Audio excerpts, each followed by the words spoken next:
The One Planet Summit in Paris, France, has ended with world leaders and stakeholders pleading wide-range commitment towards making the Paris Agreement on climate change a reality. There's not a single African head of state who hasn't told me that the boot of climate change is on their necks. They feel it every day. Which means we need to mobilize resources of the international community to support the governments and the communities of these states to build resilience for their societies. Donald Trump did not pull the United States out of the Paris Agreement. Donald Trump pulled Donald Trump out of the Paris Agreement. Nigeria's President Muhammadu Buhari led the Nigerian delegation to the summit, which underscores his administration's commitment on delivering a climate-secure future. Nigeria made strong representation to the international community for our inclusion in the climate regional programs by providing strong financial support to the planned replenishment of the Lake Chad, as well as long-term solutions for a source of clean power. This request is contained in Nigeria's nationally determined contributions presented by President Muhammadu Buhari at the One Planet Summit in France. Nigeria's position implies that it will not only create economic competitiveness for industrialization and job creation, but also address permanently the conditions for the spread of violent extremism as well as illegal migration. Let's take a listen to Adamu Sambo's report, who was at the summit. The One Planet Summit, attended by over 60 world leaders, marked an extraordinary moment in the worldwide efforts towards turning the tables on climate change. From the United Nations systems to governments and investors, billions of dollars have been mobilized towards helping to keep temperature rise to well below 2 degrees and in turn safeguarding the meeting of the objectives of the Sustainable Development Goals.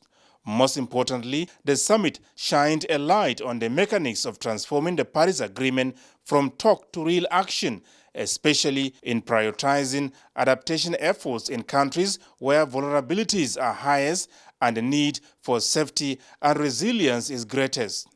Members of the Nigerian delegation described Nigeria's participation as a demonstration of political will towards mitigating the adverse effect of climate change in the country. The Minister of Environment takes pride in the excellent rating of Nigeria's Green Bond, soon to be launched towards financing climate-related activities. The Green Bond, we are targeting 150 billion at the first time. The first tranche that will come up is 10 billion. In mind, we have issues of afforestation, we have issues of renewable energies such as solar, and we have also issues of transportation where we look at ways of reducing emission from transportation sector.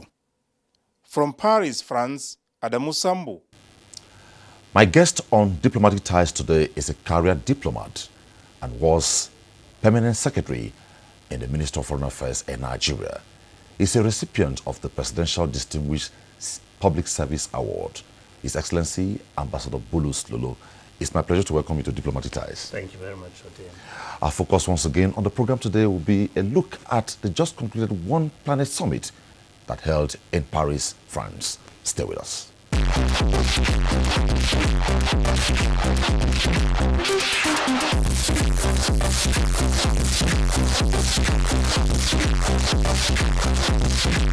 Excellency, the Paris Agreement on Climate Change signed in 2015 and a review in 2016 with the United States making a U-turn.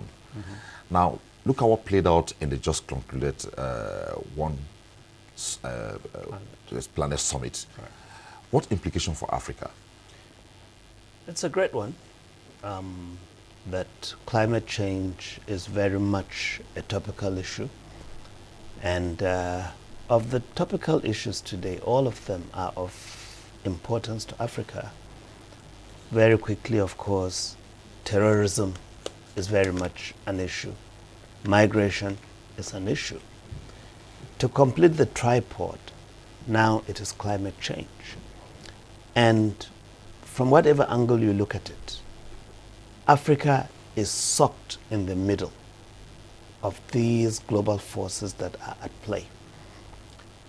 For Africa to have been invited to Paris where stakeholders committed to addressing climate change and demonstrating leadership, I believe is a recognition too by the world that Africa cannot be left behind on an existential problem, which is what climate change has become. And because it is existential, it requires collective action. Whether you are contributing to greenhouse emission or you are a victim, which Africa is, all sides must be at the table. And so it's quite heartwarming to see Africa responding robustly to this growing challenge. Okay, it was a surprise to many Right. that John Kerry is no more active in government. Right. Schwarzenegger, former governor of Washington, California, I beg your Right. pardon, and the sitting governor, Right, Jerry having Brown. a different stand from what President Trump said last year. Well, Trump is leading America right now in the wrong direction. Trump is antagonizing America's traditional allies. Only last week, he had a spat with the British Prime Minister. And what the One Planet Summit indicates to me, and I believe to several others who are watching the global scene, is a shift away from the United States, where you would say the dominance of America and leadership of America are given. So we are beginning to see a new turn that will lead us to a post-America world. By post-America here, I'm talking about America's leadership. If not, Barack Obama as president stepped forward to embrace the Paris Agreement in 2015. John Kerry, that you mentioned, was the Secretary of State. And Arnold Schwarzenegger, who was the Republican governor of California, knows full well that California, as the 6th largest economy in the world, California as a state does not belong to the G7 because United States takes that seat. But their position, quite different from that of President Trump, is to say that at the state level in the United States, on an existential issue, when Washington gets it wrong, the states will not get it wrong. And you mentioned the sitting governor. I think Jerry Brown, who is the current governor, has even been harder on Trump than Schwarzenegger or Kerry. Kerry has a name. Kerry was once a presidential candidate in 2004. And so Kerry is a leader of substance in the United States. And Kerry enjoys a global stage today. So there is that moral authority that he can command.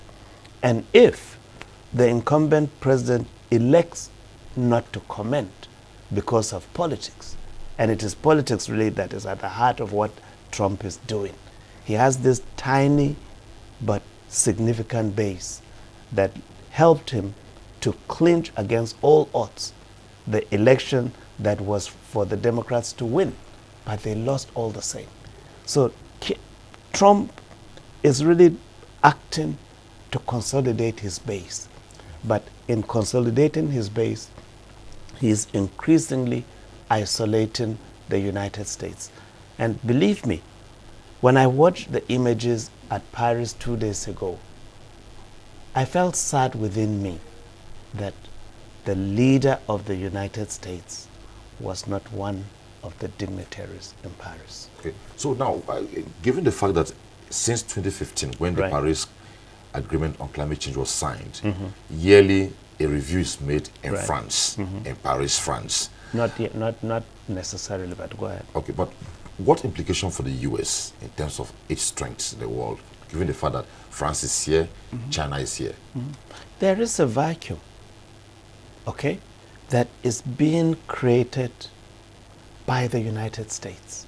In fact, I hate to use the word, but it will seem that the United States is abdicating its responsibility. For 60 years or 70 now, since 1945, it has been an unassailable leadership by the United States. For the first time, we have a president in Washington who feels that the world begins and ends with the 50 states of America. But that's a wrong view. Okay. What is required is what Macron has seen as an opportunity. You don't have a vacuum in global leadership. And if he will use climate change as a stepping stone, he will. On this program, I believe before in the past, I mentioned about China probably stepping in. China will not only step in on one issue. China will step in on multiple issues. But France will seek to take the moral high ground on climate change. Okay, let's come back home. Nigeria has an interest. Right. And being a strong voice in Africa, Mr. President talked about the fact that, who led the delegation, talked about that, the fact that Nigeria, since after the signing of the Paris Agreement on climate change, has sustained policies that support all that. And the fact that if the developed world hands off, it's not too good for the developing countries. Right. What's your assessment of that? It's right, I think. Are we being beggarly? Not beggarly, no. Okay. It cannot be beggarly. Or defeatist? No. Okay. It's a response that is in the right direction, because we are ravaged by the effects of climate change in this country. Whether you look at it from the southern coast, eastern coast, or the northern fringes of our country. On the east and the south, there is ocean surge that is increasingly eating up our land. And if you go to Lagos today, what they are doing with the Atlantic City program is to reclaim the land that has been taken by what? By the Atlantic Ocean. But you cannot just reclaim and keep the land. They are trying to convert it into an economic opportunity. In the northern part, on the other hand, with the rapid encroachment of the Sahara Desert, eating kilometers and kilometers of arable land, it's driving people away. And I mentioned the tripod of migration, terrorism, and climate change. They are interlinked. The migrants that are trooping to Europe, they don't take boats, they don't take airplanes. They sweat through this full stretch of the Sahara. A perilous journey that those who choose to stay, as in the fringe of the north, if you look at that whole stretch of it, land is being lost, livestock is being lost, livelihoods are being lost, and therefore people are being threatened. A responsible and responsive government, I must emphasize here, will not close its eyes or fold its arms. Rather, that government will step forward forcefully to do something to check this menace that threatens the lives of millions of people. Okay. And so Mr. President going to Paris has demonstrated once again his leadership and determination to take Nigeria in a direction and on a path that will not only stamp our relevance on the continent, but it also stamp our responsibility as a leader on the African continent that should lead from the front and not the rear. Okay, let's look at the component of the green bond. Right. What is it all about? There's so much. The delegation that went with him, the governors, the Minister of Foreign Affairs, they hinge so much on green bond, green bond. What's the green bond all about? The green bond, I don't want to go into the nitty-gritty of it. But if green symbolizes the environment, and what you can do. It's a new, if you like, currency to use by way of turning your challenge into an opportunity. Here, you will address climate change, but at the same time grow your economy, which is why if anybody invests on that green bond, it is tied to what? Our fight and our willingness and determination. So if we invest in it, Yes. do we have anything to lose?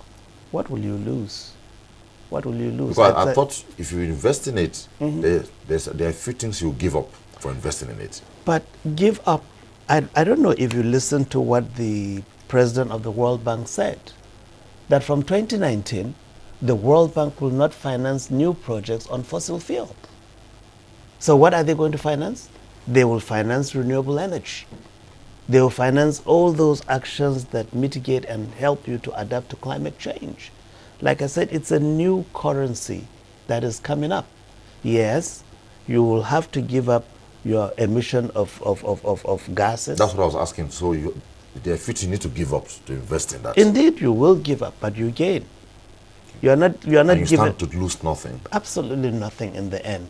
It's just to strike the right balance between sustainability and responsible use of what is available today, meaning clean technology. We need more investment in clean technology. And clean technology will form part of the whole basket of your green bond. So what happens to those who depend on what Nigeria is about to give up to invest in the green bond? For instance, using the word alternative livelihood options. For instance, if I was doing a trade that is going to be banned, for instance, what happens to me? What trade in the first place? That abuses the remember, environment. no, remember, Maybe remember. timber, non-timber Yes, forest exploitation. Sure, but guess what? Do you know what the carbon market is all about and what it offers? Or maybe an industrialist who is into manufacturing and I emit a lot of waste. Simply use cleaner technology. Until 20 years ago, where was the internet in our economy? But today, is there any economy that is not driven by the internet? So there is always that chance that if you wear your thinking hat, go into your research room and laboratory, you can always come out with solutions that give you win-win answers. I know that a large number, almost the entire African continent, Right. has keyed into the climate change agreement. Sure. Right? Now, what about climes or nations or states that are still impervious to being part of it? What happens to them? It's only a matter of time. Remember that global warming is a global phenomenon. If you look at our climate patterns today, it's a little bit warped, isn't it? December, middle December in Nigeria, you are having blue skies. In London, they are battling extreme cold even before the onset of winter. Where was it recently? I was listening to the news. Had experienced its hottest summer ever. These are clear signs that those who doubt that indeed man is contributing to this dramatic change in climate patterns, for them to answer. Because as it is, where it used to be very hot, it's beginning to get cold. And where it used to be very cold, it's increasingly becoming warmer. Take the Arctic Circle and the Arctic region, and you will see the rate at which the ice block there is melting. Okay. So let's go back to the hope. You know, this whole thing has economics, environmental issues, security issues. But let's play the politics of it now. What role does the United Nations have to play in this? Because some persons have referred to the United Nations as a toothless bulldog. What happens to the United Nations, given the fact that global warming is a global thing, climate change is a concern of everybody, yet some persons say we will not be part of it, and the the most powerful nation, United States, says they will pull out of it, though their tongues are wagging now that the government cannot pull out or the president cannot lead them out of it. So what happens to United Nations? What can they do? Well, the United Nations, for those who say, is a toothless bulldog. Some say so. Yes, I know some say so. But that's because they miss the relevance of the UN. The United Nations has a platform and an authority, moral authority, that no other organization enjoys. The General Assembly that is in session, coming to an end in another week or two, is the only assembly that brings and confers every nation under its umbrella. And if you are in the General Assembly, big or small, you enjoy the same vote and you are ranked equally. And it was not an accident that the United Nations was deeply involved in the Paris Agreement of 2015. In fact, it was a UN body because there is a United Nations Convention on Climate Change, UNCCC. That convention comes under the United Nations. So for those, whoever will even question whether the UN can play a part in it is missing a great point. Second, the One Planet Summit that just ended 2 days ago in Paris, there were 3 principal conveners. It was the United Nations, President Macron, and the World Bank. They brought other stakeholders together. And so I see a place that is almost permanent, absent which it would be a big tragedy if the United Nations goes missing in providing moral leadership on climate change. Within the African Union structure, right, is there anything that can also be done in terms of ensuring that member states abide by the principles of the Paris Agreement?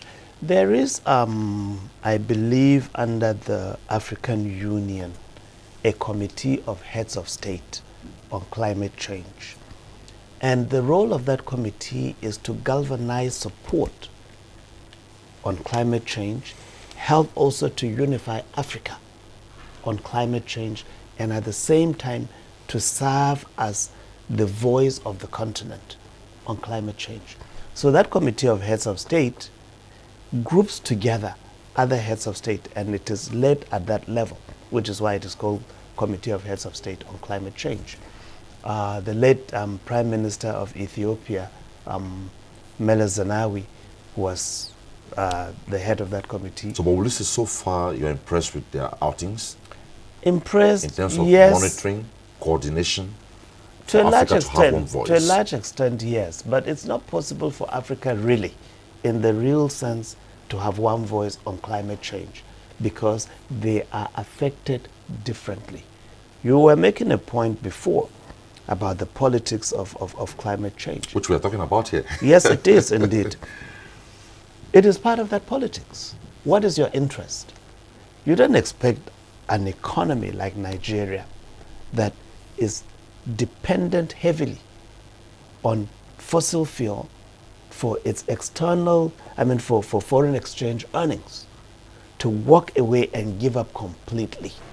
There will be the push, but you can only do it at your own pace. And that is why a country like the United States, for instance, under Trump, is saying slowly that Obama was moving too fast. China is speaking from both sides of its mouth, for and not so much for.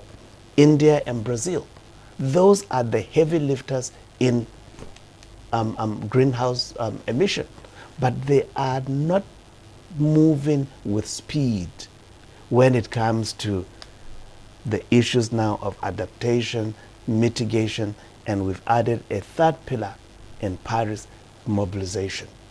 You need to do all 3. That one, you adapt, you mitigate, and then you mobilize to galvanize every support that you can get. Because I've used this expression and I'm repeating it, it is an existential problem. Okay. Let's come back home again. Replenishment Right. of the Lake Chad. What has it got to play in all this?